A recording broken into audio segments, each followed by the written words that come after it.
Metro स्थानकाच्या रोयावर आंदोलन केल्याप्रकरणी 9 जणांवर गुन्हा दाखल. मुख्य सूत्रधाराचा शोध. पुणे. रविवार दिनांक 10 मार्च रोजी राष्ट्रवादी काँग्रेस पक्ष शरदचंद्र पवार पक्षाच्या काही कार्यकर्त्यांनी वरिष्ठांना कोणत्याही प्रकारची पूर्वकल्पना न देता महापालिका भवन मेट्रो स्थानकाच्या रोयावर आंदोलन केले. या घटनेचे तीव्र प्रतिसाद विधानसभेतही उमटताना दिसले.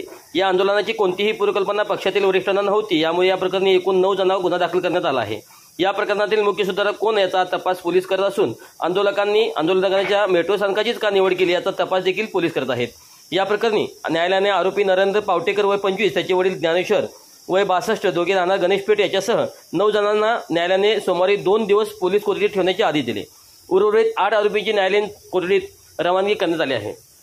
मोफत शिक्षण नोकऱ्यासह विविध मागण्यासाठी या सर्व आरोपींनी रविवारी दुपारी महापालिका भवन मेट्रो स्थानकातील रुळावर आंदोलन केले. या आंदोलनामुळे मेट्रो सेवा 2 तास बंद ठेवण्यात आली.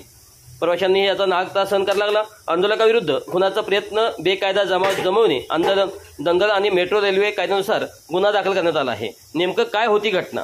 रविवार दिनांक 10 मार्च रोजी दुपारी महापालिका मेट्रो स्थानकाच्या रुळावर मोफत शिक्षण नोकऱ्यासह विविध मागण्यासाठी आंदोलन करण्यात आले. यावेळी पोलीस उपायुक्त संदीप सिंग गिल आणि शिवाजीनगर पोलीस ठाण्याचे वरिष्ठ पोलीस निरीक्षक चंद्रशेखर सावंत यांनी आंदोलनकर्त्यांशी संवाद साधला. मात्र यावेळी आरोपींनी पोलिसांच्याच अंगावर पेट्रोल ओतले. या झडपडीत पोलीस महिला कर्मचारी, पोलीस निरीक्षक सावंत जखमी झाले. यामुळे आंदोलनाचा मुख्य सूत्रधार कोण याचा तपास करण्यासाठी देण्याची विनंती सरकारी वकिलांनी न्यायालयाला दिली.